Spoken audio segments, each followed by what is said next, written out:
Hey, welcome back to the Visibility Watch. I'm Tanya from Artifacts Marketing Studio, and this is the weekly rundown of what's actually shifting in search and AI for Australian small service businesses. Each week, I go through the latest research, check the resources, and pull out the 5 things most worth your time. No fluff, just the stuff that's genuinely relevant if you're running a trade business, a consultancy, a bookkeeping practice, maybe, really any local service business in Australia. And this week is a big one. We're looking at how selective AI platforms like ChatGPT and Gemini really are when recommending local businesses. And the numbers are pretty confronting. We've also got a practical breakdown of how to write website content that AI systems can actually read and cite. A new tool that lets small businesses track their AI visibility for the first time, and more. All right, let's get into it.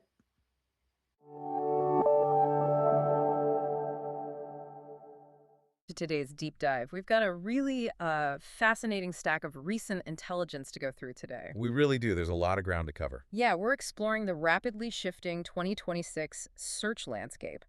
And we're pulling from industry reports from TrustMary and SOCi, some great insights from Search Engine Land, local SEO guides from Slate Rock Automation, and 20-minute marketing. Oh, and don't forget that new software announcement from Durable. That one is a huge piece of the puzzle. Right, absolutely. So our mission for this deep dive is clear. We are going to synthesize all this data to give you, the listener, a really cohesive, actionable plan to build your digital authority. Because getting found online has just never been harder. With the Google March 2026 core update rolling out right now, it's just proving that traditional SEO tactics are suddenly obsolete. Totally obsolete. We really want to show you how a small local business can systematically beat out massive enterprise competitors in this new era. But to understand how to win, we first have to talk about how the landscape actually feels different now. Yeah, the paradigm has completely shifted. Exactly. For the last 20 years, getting your business found online felt a lot like getting listed in a giant open phone book. You paid your dues, you verified an address, maybe sprinkled in a few keywords, and you were in. Right. Anyone could get a spot if they just followed the basic instructions. But looking at the landscape today, that open phone book has basically been thrown into an industrial shredder. Getting found online now feels less like a public directory and, well, a whole lot more like trying to get past an exclusive bouncer at a VIP club. I love that analogy. It's so accurate. And this bouncer isn't artificial intelligence. It is. That bouncer analogy perfectly captures the exclusivity we're seeing. The rules at the door have completely changed, and the machine is incredibly picky. Right. We are transitioning from SEO search engine optimization to GEO, which stands for Generative Engine Optimization. Let's actually define that before we go further. People throw around GEO like it's just the new buzzword for SEO, Yeah. but mechanically they are entirely different, aren't they? Oh, very different. SEO was fundamentally about keyword matching and building links. So a search engine would rank a specific page in a list. Just a list of blue links. Exactly. But GEO is about optimizing your data. So an AI model like ChatGPT or Google's Gemini actually understands your business well enough to synthesize an original answer. It recommends you directly in its conversational output. It's the difference between an algorithm handing a user a library card catalog versus reading the books and summarizing the best answer for them. That's spot on. And the data shows users are heavily leaning into that summary. Yeah, according to Durable's recent launch announcement for their new discoverability tool, over 50% of consumers are now searching AI models for local recommendations. Half of all consumers, that's massive. It is. And over at Google, their AI overviews, those generated summaries at the top of the page, they're now appearing in over 13% of all searches. Which brings us to the exclusivity factor you mentioned with the bouncer. TrustMary published a report analyzing data from SOCi, and the numbers illustrate a brutal reality check. I was reading that. It's crazy. Right. They looked at nearly 350,000 business locations.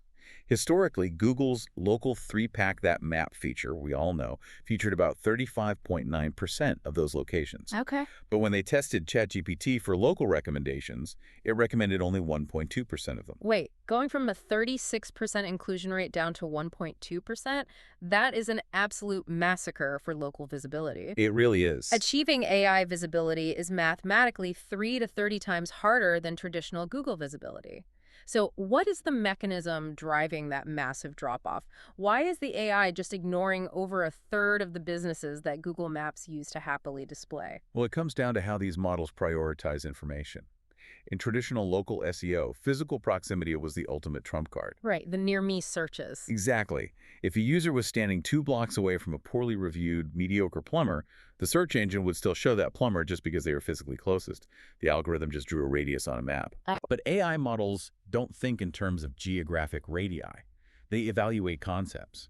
According to the research from Slate Rock Automation, content authority and relevance now severely outrank geographic proximity in AI overviews. You know, a shift away from physical proximity seems like a massive advantage for a small business owner who actually knows what they're doing. It's a huge opportunity. Yeah, if you follow the right methodology, a local roofer or an electrician isn't geofenced to a tiny 5-mile radius anymore. If you prove your authority, the AI will recommend you across an entire metro area. Effectively neutralizing the massive marketing budgets of the big franchise competitors who rely on having 10 physical locations. It levels the playing field entirely. Okay, but to take advantage of that, you have to build your digital presence in a very specific order, right? The machine requires validation before it grants visibility. Yes, step 1 is the foundation. And it starts with your profile data. Before the AI bouncer can evaluate if you're worth letting into the club, it has to verify that you actually exist in the physical world. Because artificial intelligence systems are deeply skeptical by nature. Exactly. They hallucinate, and their developers know they hallucinate. So the models are trained to cross-reference data aggressively before presenting a real-world entity to a user as fact. So, looking at the sources, we went through a guide called Tradies, published by 20-Minute Marketing. Yeah, great playbook. It really is. It's built for tradespeople in Australia, but the mechanics apply globally. They argue that a Google Business Profile, or GBP, is the highest ROI asset a business can have. But they emphasize it's an active asset, not a static one. Right, you need 10 to 15 high-quality, relevant photos, weekly updates using Google's posting feature, and every single service field meticulously filled out. The activity metric is crucial. The sources indicate that profiles inactive for over 30 days see a measurable drop in visibility. Really? Just 30 days? Yep. To an AI, an active profile signals a living, breathing business. But even more critical than activity is consistency across the broader web. The core of this validation phase is NAP consistency. NMAP, so name, address, and phone number. Exactly. Okay, I understand that the data needs to be accurate, but I have to push back playfully on the supposed weight of this. Go for it. If I'm a local plumber, is making sure my street abbreviation like spelling out street versus using ST period matching exactly on Yelp, Apple Maps, and the Better Business Bureau really going to help me outrank a giant corporate competitor? Well, it's not about outranking them. It's about not being disqualified before the race even starts. Okay, how so? We have to look at how a machine measures trust. Google relies on a framework called EEAT: experience, expertise, authoritativeness, and trustworthiness. How does an algorithm measure trust when it can't look you in the eye? Through data consensus, I assume. Exactly. It measures trust through consensus. So if Yeah. it pulls your data from 4 different directories, Yep. and one has a different phone number or an old address, the consensus breaks. Wow, so the machine's confidence score in your legitimacy just plummets. Plummets to near zero. Durable's new discoverability feature was built specifically to track this NAP consistency because of how heavily these AI models rely on it. So a lack of perfect consistency doesn't just lower your rank, it creates a verification failure. Precisely. The bouncer looks at your ID, looks at the guest list, sees a typo, and turns you away. It's a binary prerequisite. Okay, that makes sense. So let's say you've locked down your NAP data across every directory. You've convinced the AI that your business is real. You've gotten past the bouncer. You're in the club. Right. But just because you're inside the club doesn't mean you're getting VIP treatment or being recommended to the user. How does the AI decide if you're actually any good? Step 2. It looks at the ultimate filter, which is your online reviews. And this is where the landscape has become particularly brutal. Brutal is the right word. In the old search model, reviews were a ranking factor. Having a 3.8-star average wasn't great, but if your keyword optimization was strong, you could still show up on page 1. In the era of GEO, reviews are a hard filter. The Trust Mary report lays out the actual thresholds, and they are intimidating. They really are. AI systems are literally programmed to omit companies that fall below a certain rating. The average rating for a business recommended by ChatGPT is 4.3 stars. For Perplexity, it's 4.1, and for Gemini, it's 3.9. And those aren't averages to strive for, those are the floor. Wow. Yeah, if you set it at 3.7, the AI essentially pretends you don't exist when a user asks for the best local services. It's like that sign at a theme park ride, you know? You must be this tall to ride. That's a great way to think about it. Hitting a 4.0 average isn't something to brag about in your marketing anymore. It is the bare minimum height requirement to even enter the AI search pool. And human behavior completely backs up why the AI uses this filter. Bright Local survey data points out that 98% of consumers read online reviews. 98%, basically everyone. Basically everyone, and 87% say positive ones make them more likely to use a business. The AI is simply mimicking what human searchers value most, which is social proof. But the Tradies Guide has a really fascinating nuance here about volume and recency. It's not just about getting a perfect score. They noted that a business with 50-plus reviews at a 4.8-star average will consistently beat out a competitor who has only 5 reviews, but a perfect 5.0-star average. It comes down to statistical significance. A 5.0 rating across 5 reviews tells the machine you have 5 friends who like you. Ah, exactly. A 4.8 rating across 50 reviews tells the machine you have a proven, resilient track record in the marketplace. There is another major variable to reviews, though, and this one feels incredibly demanding for a small team. The response times. Yes, the sources stress that you must respond to all reviews, positive and negative, within 24 hours. A 24-hour response time seems intense for a small roofing company or a solo electrician. It is intense. Is the AI actually penalizing businesses that take the weekend off, or is it looking for something specific in the text of the reply? It's actually looking at the text. This is a massive shift from traditional SEO. Google's AI doesn't just scrape the star rating in the customer's comment. Okay. It literally reads the text of your responses and performs a sentiment analysis to generate a narrative. So it's synthesizing what you say to the customer. Exactly. When an AI overview pops up, it might generate a sentence like, "Customers praise this business for punctuality, and the owner is known to be highly responsive and professional when handling feedback." Oh, wow. So if you don't respond, or if you respond with a generic thanks, you are starving the AI of the semantic data it needs to build a positive narrative about your customer service. You're leaving the narrative entirely up to the customer, which is dangerous.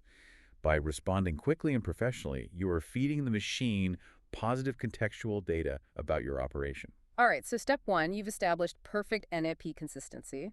Step 2, you've built a review moat of over 4.0 stars while actively feeding the sentiment engine. The AI trusts you. Now for step 3. Yeah, how do we get the AI to actually pull specific answers from your website? How do you ensure it quotes your business instead of the guy down the street when a user asks a complex question? This is where we move into website content and schema markup. It requires speaking the AI's exact language. So no more keyword stuffing. No. The days of awkwardly stuffing the keyword Tampa plumber onto your homepage 15 times in invisible text are over. You have to understand the intent of an AI search. And according to the Slate Rock Automation Guide, question-based queries are 84% more likely to trigger an AI overview. 84%. That fundamentally changes how you should structure a website. Completely. People don't type plumber near me into ChatGPT. Right, they type a whole story. Yeah, they type, my water heater is leaking from the bottom and I live in downtown Tampa. Who can fix this today and what will it cost? To capture that 84%, the actionable tactic here is building visible FAQs. Okay. And the sources are very specific about the format. They are. They say you need to write 8 to 10 visible FAQs on your service pages. By visible, they mean no hidden drop-down accordions. The text needs to be plainly visible on the page lid. But what fascinates me most is the length. You're supposed to answer the question directly in 50 to 70 words. Why that specific length? What is the technical mechanism making a 60-word answer better than a deeply researched 500-word explanation? It has to do with how large language models process data using context windows. Context windows, okay. When an LLM crawls a page looking for an answer, Extracting a specific entity from a massive 1,000-word block of dense text requires more computational effort. It's hard for the AI to parse. Right. If you isolate the answer in a tight 50 to 70-word paragraph, it perfectly fits the size of the snippet the model wants to extract.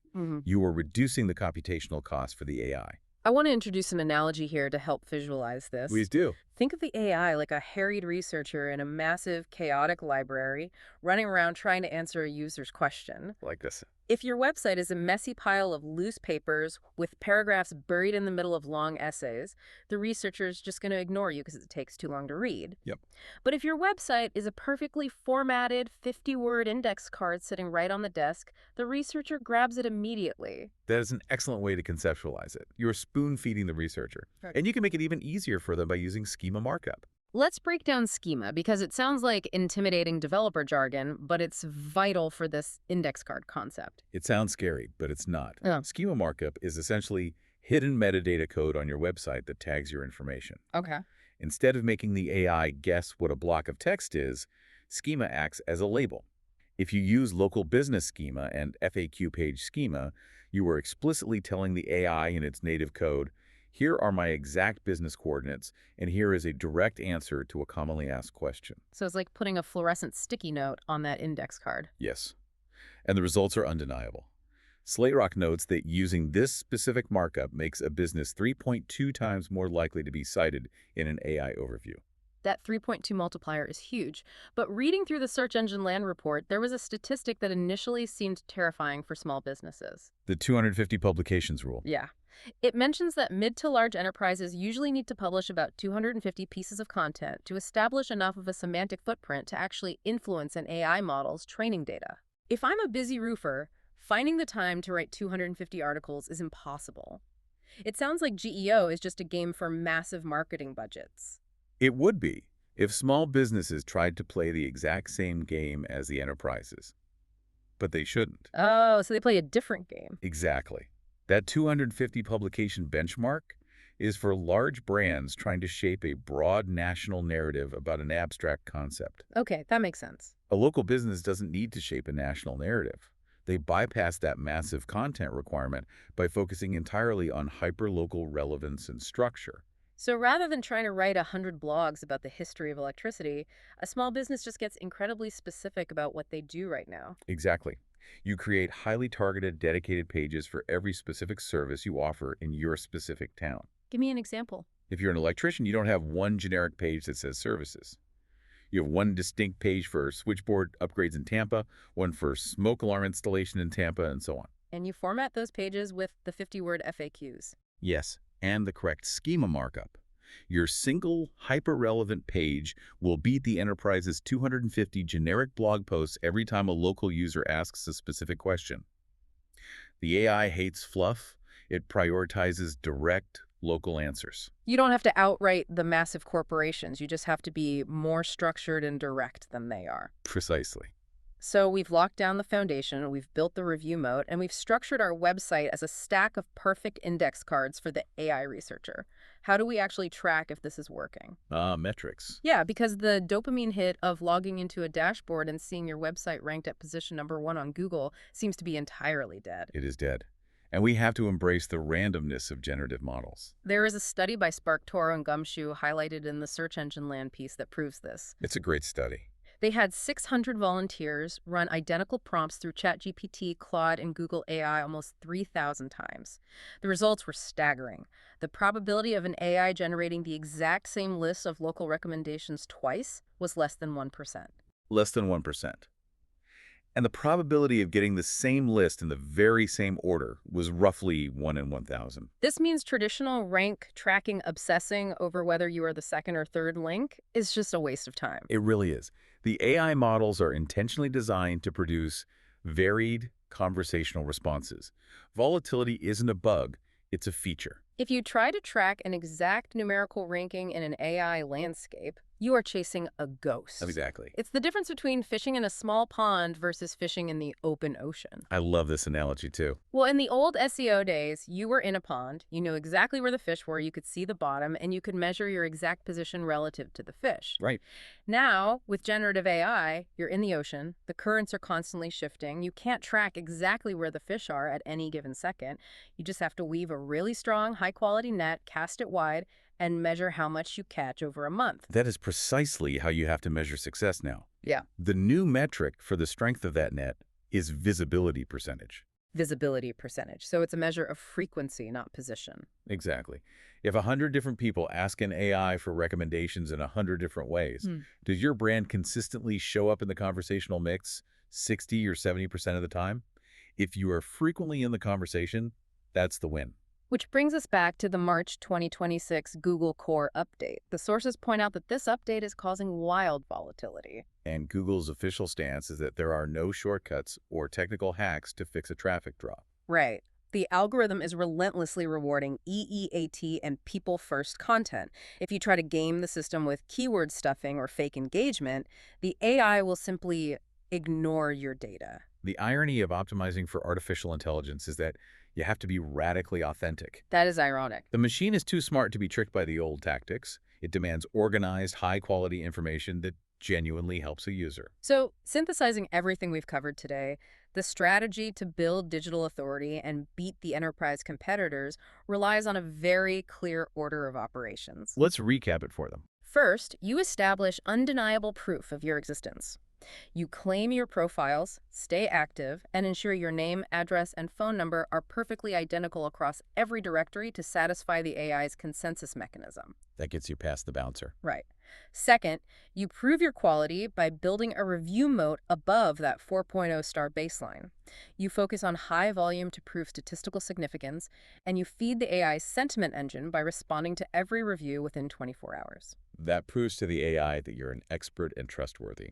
And finally, step 3, you optimize your site for extraction.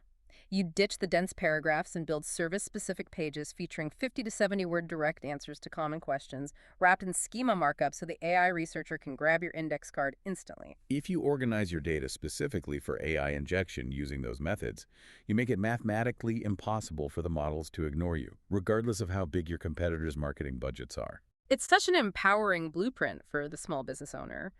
But as we wrap up this deep dive into the source material, there's a final, somewhat provocative concept I want you, the listener, to mull over. Oh, this is the durable news. Yeah. Throughout this entire discussion, we've been operating on the assumption that a human being is still sitting at a keyboard, asking an AI to find your business. But the software news from Durable points toward a totally different future. They are already building AI agents that handle operations and tasks for businesses. We are entering the era of the agentic web. Right.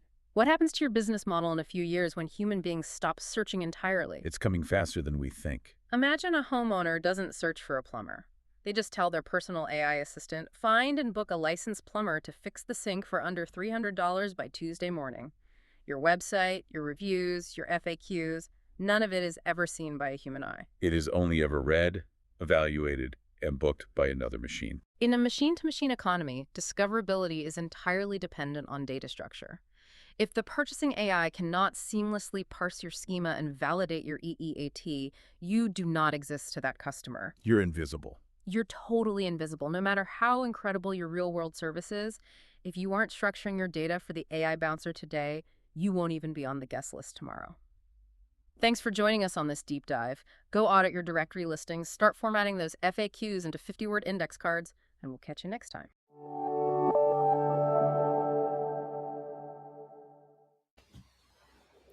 And that's a wrap for this week's Visibility Watch. Thanks so much for listening through to the end. Before I go, I'm going to share my one thing from this week, the action I'm actually committing to, and honestly, it's a little bit embarrassing. Look, every piece of research this week points back to the same tactic: structured FAQ sections on your website's service and location pages. 50 to 70 word answers visible on the page with proper schema markup. I know this works. I set it up for my clients all the time.